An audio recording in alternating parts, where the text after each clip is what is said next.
Titrations are something that we do a lot of in the lab. Why do we do them? We're trying to figure out the concentration of a sample by using a solution that we know everything about. The titrant is the standard solution. That's the one we know about. It will be added to the sample. The analyte is the particular thing within the sample that I'm trying to figure out in this analysis. An equivalence point, well, that's when you've gotten far enough in the titration that you have managed to completely use up all of the analyte. That's the one you're trying to analyze. That means you've added just enough of the titrant. That's the one that we know all about, so that we know everything we need to know. At the equivalence point, we have all the info we need in order to figure out the concentration in the sample. There's also something called an end point. And what is that? Well, it can be the same as the equivalence point, but it just depends on what you're using in order to do the operation. In a titration, there'll be some sort of a color change if we've used an indicator in it. Or maybe we're using a pH meter. That's another thing that might help us out. But that's the signal that we have put in enough titrant. So it should be at least very near to the equivalence point. Here is something you might see. You can see the burette's up here. Here's the stopcock. It's showing it that it's up and down, which means it's allowed to flow through. To begin with, it is just no color at all, but it had phenolphthalein put into it.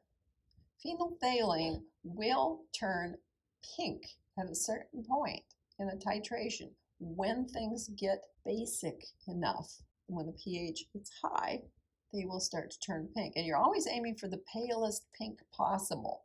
This is actually a little pinker than you'd like. Here you can still see it. You just turn it off and see if it persists. If it doesn't persist, well, then you have to add another drop. I mean, we're talking at the end here, we're talking about adding it by one drop at a time. So this is the end point when I see this color change. Let's do an example of what you would do with the data that you managed to collect. It says that we're starting with, we have some vinegar, and we're testing it to see if it's up to the specifications that it's supposed to have in order to sell it to the public. We're working with a sample that's 25 milliliters, and we know that it took this many milliliters of a particular molarity of solution. We want to know what's the molarity of the acetic acid. Does it meet the standard? Okay. Well, first of all, we had better write down what equation we are working with. We're talking about using the vinegar and adding to that sodium hydroxide solution that is in the burette. When we do that, we expect to neutralize it and make water and sodium acetate. That's what we're aiming for. So this, we would be thinking, should be pretty much a neutral solution. This was an acid, that was a base. So we're aiming for a neutral solution.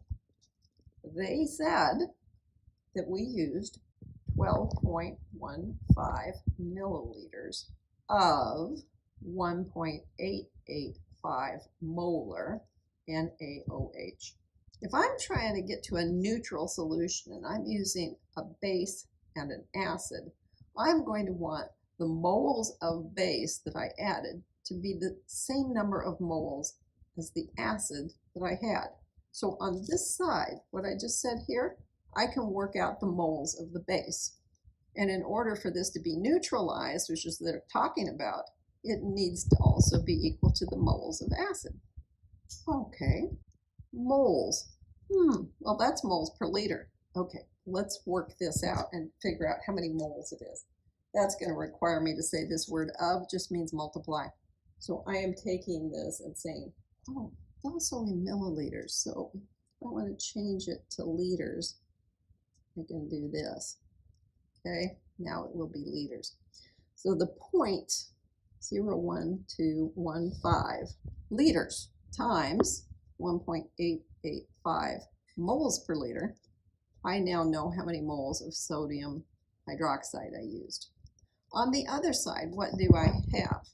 I know the amount of the sample, 25 milliliters. Okay, so let me go ahead and put that in terms of liters, 0.02500 liters. And, well, this is the part I don't know. What is the molarity? I don't know. I'm going to find that out. That's the missing part. I can rearrange this then. You see then the liters, moles per liter. Okay, it'll be back to molarity, right? When I get all done with that then, my molarity, question mark, would end up being 0.01215. And then we're going to multiply that by 1.885. And we're going to divide by the 0.02500. And when we're done, the units are moles per liter, which is good because I'm looking for molarity. And now I'm going to hit my calculator in order to figure out what this is. I get 0.916 for the molarity. Is that enough sig figs? Am I okay with that? I think I am, because ultimately they're looking for 4 grams of acetic acid per 100 milliliters. Okay, I think I'm fine using just 3 sig figs here. And this is the molarity that we're working with. That leads us to this part, because I have a concentration, but my concentration is a molarity. I have a molarity. I need to switch that into grams per 100 milliliters.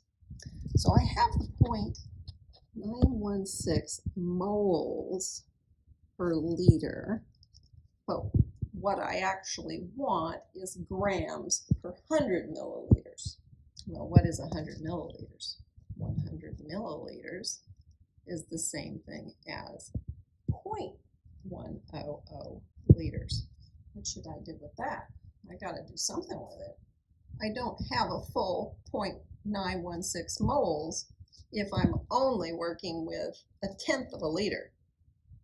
I'm saying that I have instead multiply by 0.100 liters. And that means I have 0.0916 moles of vinegar, acetic acid. Is that 4 grams? Oh, at least 4 grams. Is it at least 4 grams? I need molar mass in order to figure that out. Okay. What's the molar mass of acetic acid? Well, it's got 4 hydrogens in it and 2 carbons and 2 oxygens.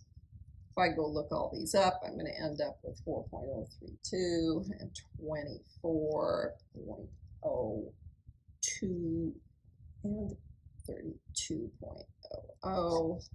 I'm just going to end up dropping that too. So 60.05 grams per mole. I'm going to take this and multiply it by that. Then I will know how many grams I had in my 100 milliliters. 0.0916 moles times the 60.05 grams per mole. When I do that multiplication, I get 5.5 grams, which is clearly more than the 4 grams that they asked for. So it would be fine to sell this to the public. I mentioned using a burette here, and we've mentioned using graduated cylinders before too. And you've been using them in labs.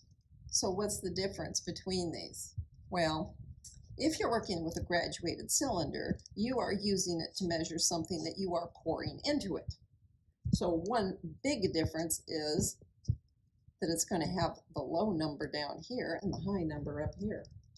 You go from 10 to 15, there's probably markings for every 1 between them. So if you have marks at every 1 milliliter, then you would be expected to measure it and report. Remember, when we're doing these significant figures and using our equipment, you know, we have a little business of a meniscus, and we are expected to say all the numbers we're sure of and then one guess.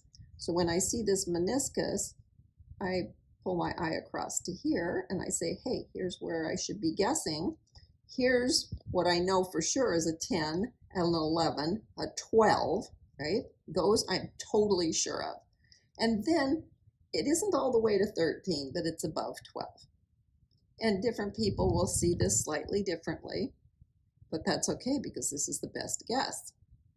So I would end up, when I'm filling a graduated cylinder, saying that I believe this is how much I used or I measured. On a burette, you fill it and then you're emptying it. Now the thing about a burette is it's very narrow, and so the markings on it are more accurate. They're closer together. And the other thing is, since I'm emptying it instead of filling it, the low number is up here and the high number is down here. And I would have markings in here. So if this is 22 and that's 23, then these markings are closer together. They're at 0.1 milliliters, which means you're expected to give an answer that is good to the hundredths because you can read the markings. So the meniscus is usually more, because of the fact that these are more narrow, the meniscus is more accentuated. And you're going to say, okay, where's the bottom of this meniscus? You're going to come over here and you're going to say, it's right here. That's what I want to measure. And then what you have to remember is you're reading this way because this is 22 and that's 23. You don't look at this and say 23.1. No. You're reading from this way down. So you're going to say 22, and then you're going to say, well, there's 5, 6, 7, but I didn't get to 8. 7, and then I have to make a guess. Make sure you're reading downward. This looks like 6 or 7 to me. And like I say, different people will get different numbers for this because that is your best guess in this position. But you have to read it more accurately because the markings are made that way. One of the places that we will use this type of chemistry is in ion exchange. All you're doing is replacing one ion with another. Very popular to use soft water in your house because if you use soft water, you won't get that buildup on your pipes. You won't have to clean as often, which means then you're not using as many cleaning supplies and you're not paying for them or getting them into the environment. So if we take these magnesium and calcium ions and replace them with sodium. Sodium, we know, is always soluble. It's not going to leave behind any of these deposits. There are certain materials which can be made synthetically, or you can find them out there in the wild. They are put together in such a way that they form these channels that will allow you to exchange ions. And they're used in things like a water softener, but they're used in other things as well. They replace phosphates in detergent, which is good because the phosphates tend to create algae blooms. Here is a water softener. What's going on? You are going to put hard water into it. You're going to get soft water out of it. What's the rest of this? Well, the rest of it is you have to have a brine because you have to have a source of sodium ions. Well, salt, typical table salt that is, sodium chloride makes an excellent brine. The tank here has all the resin in it that will allow the exchange to happen. At a certain point, you have to get rid of the stuff that you created here, so you have to have a backwash too.